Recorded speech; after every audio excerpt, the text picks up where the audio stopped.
Video की शुरुआत करते हैं माता के जयकारे जय माता दी बोलकर। तो कमेंट बॉक्स में जय माता दी लिखना मत भूलिएगा। तो आज हम वीडियो में बात करेंगे प्राचीन गुफा कब खुलेगी माता के दरबार में, माता के दरबार में कितने बजे जाएं, लंगर, खाने पीने और रहने की क्या व्यवस्था है, और जो कटरा में इस टाइम स्ट्राइक चल रही थी वो उसके ऊपर क्या जानकारी आई है, क्या अपडेट आया है। तो चलिए यात्रा की शुरुआत करते हैं माता के जयकारे के साथ। जय माता दी। माता के भवन की यात्रा शुरू होती है कटरा मेन बाजार से। कटरा मेन बाजार तक पहुंचने के लिए आप अपने स्थानीय बस स्टैंड या रेलवे स्टेशन का उपयोग कर सकते हैं। बस स्टैंड पर आपको आराम से बस मिल जाएगी या रेलवे ट्रैक के लिए आप ट्रेन का सहारा ले सकते हैं। दोनों ही सफर काफी आरामदायक रहता है। मेन मार्केट कटरा में पहुंचकर आपको यात्रा के लिए यात्री पर्ची लेनी है। कई लोग यहाँ पर यात्री सिम भी लेते हैं, बट अगर आपको मोबाइल की आवश्यकता है या नेटवर्क की आवश्यकता है तो आप वो भी ले सकते हैं। 2 या 3 दिन के लिए ये उपलब्ध होती है। उसके बाद माता की चढ़ाई या यात्रा की शुरुआत होती है भवन से। ये पहला द्वार है। यहाँ पर आपकी चेकिंग होगी और लाइन भी लग सकती है। थोड़ी दूर पर आपको सबसे पहले गुलशन कुमार जी का लंगर मिलेगा। यहाँ पर लंगर लगने का समय सुबह 9 बजे से लेकर शाम 4 बजे तक और शाम 6 बजे से लेकर रात 9 बजे तक लगता है। आप यात्रा की शुरुआत लंगर खाने के से कर सकते हैं। यह लंगर मशहूर संगीतकार गुलशन कुमार जी की याद में लगाया जाता है और लंगर बहुत ही स्वादिष्ट होता है। मेरी मानिए तो आप लंगर कर ही इस यात्रा की शुरुआत करिएगा।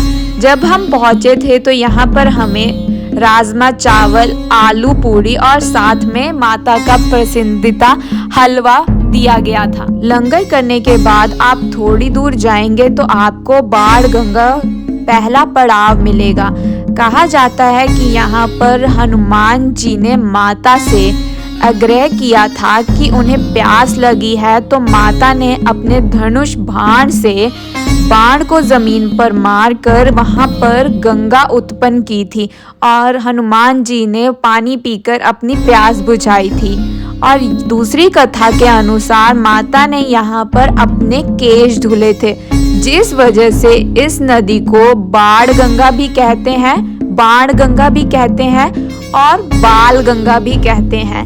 आप ये थोड़ी देर के लिए आप यहाँ पर विश्राम करें और जय माता दी बोलकर आगे बढ़ें। और आगे बढ़ते ही आपको यहाँ पर खूबसूरत नज़ारे दिखने शुरू हो जाएंगे।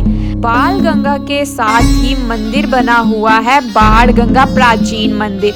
यहाँ पर माथा टेकें और जोर से जयकारा लगाएं जय माता दी और फिर अपनी यात्रा शुरू कर दें। आपको यहाँ पर ना घोड़े, खच्चर, पालकी वगैरह सब मिल जाएंगे।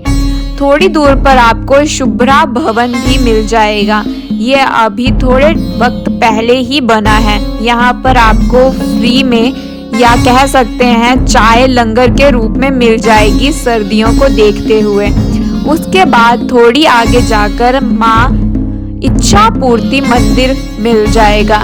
यहाँ पर आप श्रद्धा भाव से माथा टेकें और अपनी यात्रा फिर शुरू कर दें। आप चाहे तो यहाँ पर 5-10 मिनट के लिए विश्राम भी कर सकते हैं। फिर जयकारा बोलकर जय माता दी आगे बढ़ें।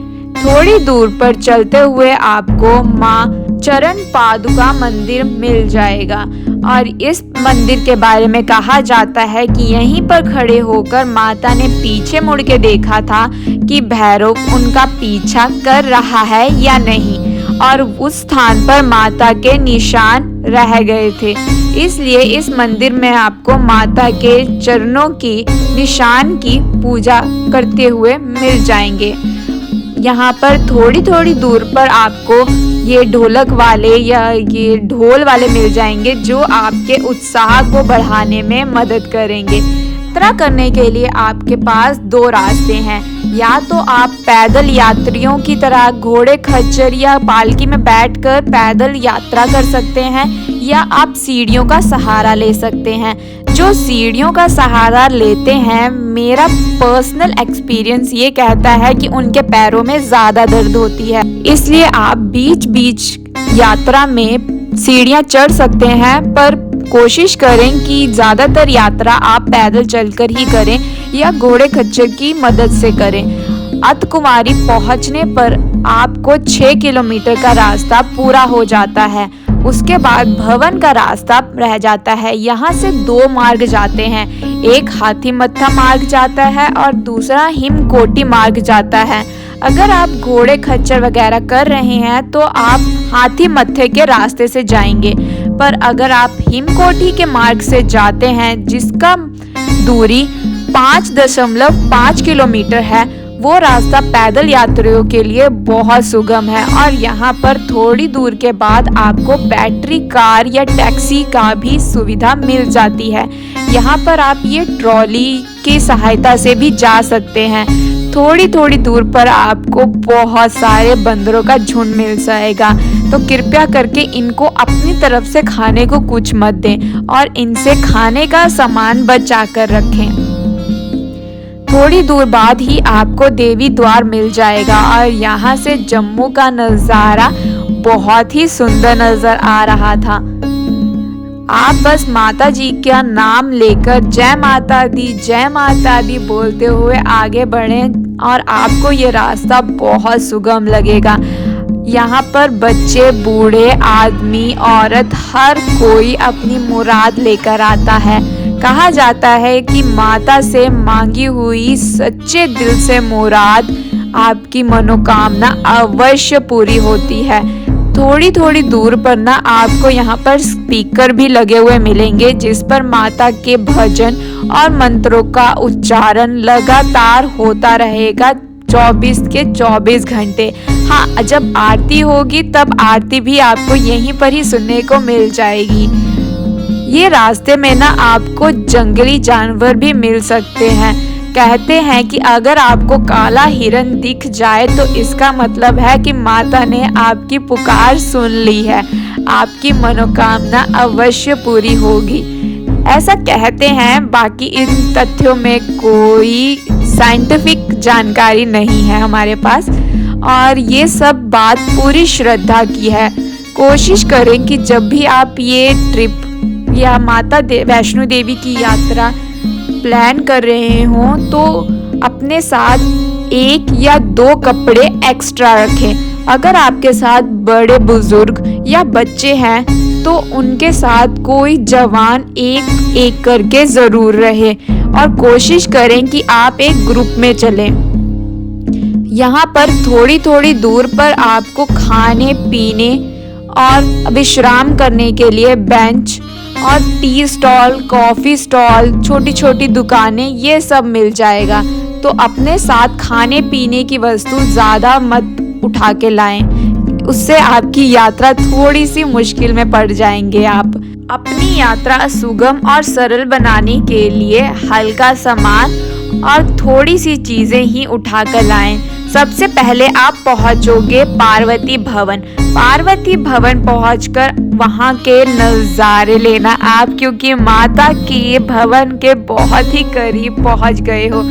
जिस यात्रा की शुरुआत आपने जय माता की नाम से की थी, वहां आप पहुंच गए हो। भवन के आप बिल्कुल नज़दीक हो। यहाँ से आप रोपवे भी ले सकते हो भैरव घाटी जाने के लिए, या कह रहे थे यहाँ पर जो स्ट्राइक हो रही थी वो भी रोपवे की वजह से हो रही थी कि आप सांझी छत से आ सकते हो रोपवे, या वहाँ तक रुकेगी।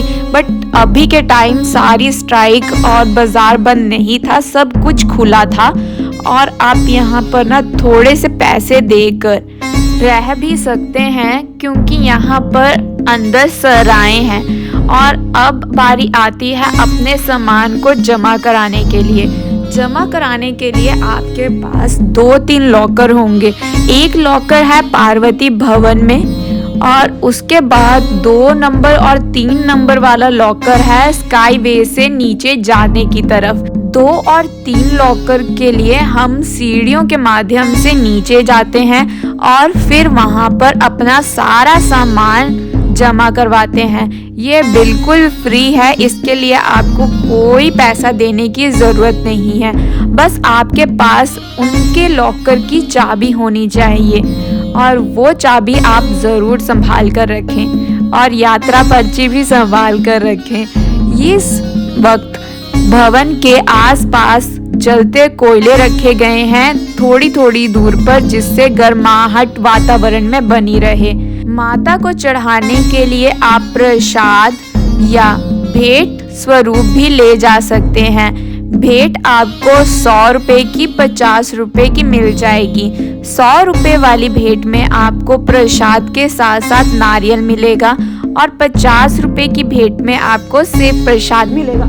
अगर आप या आरती के समय जा रहे हैं तो आपको थोड़ी देर वहां पर बाहर रुकना ही पड़ेगा। और यहाँ पर अगर आप माता की भेंट स्वरूप चुन्नी या चोला लेकर जा रहे हैं तो प्राइस बिल्कुल सेम ही रहने वाला है।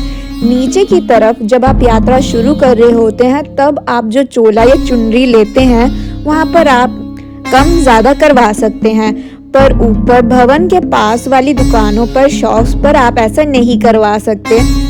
तो शाइन बोर्ड की तरफ से भवन के पास वाली दुकानें ऑथराइज्ड होती हैं, जिसकी वजह से वहां पर आप कम ज़्यादा मोल नहीं करवा सकते, फिक्स्ड ही होगा। उसके बाद हम प्रसाद लेकर माता के भवन में चढ़ाने चले गए। यहाँ पर आप थोड़ी देर के लिए माता को दिल से याद कर और माता का जयकारा लगाकर माता की आशीर्वाद प्राप्त कर सकते हैं। अगर आप आरती के समय आ रहे हैं तो आपको थोड़ा सा प्रॉब्लम हो सकती है, क्योंकि आरती के लिए भवन 2 घंटे के लिए बंद हो जाता है, शाम के समय भी और सवेरे के समय भी। और अब बात आती है कि माता की मेन गुफा या प्राचीन गुफा कब खुलती है।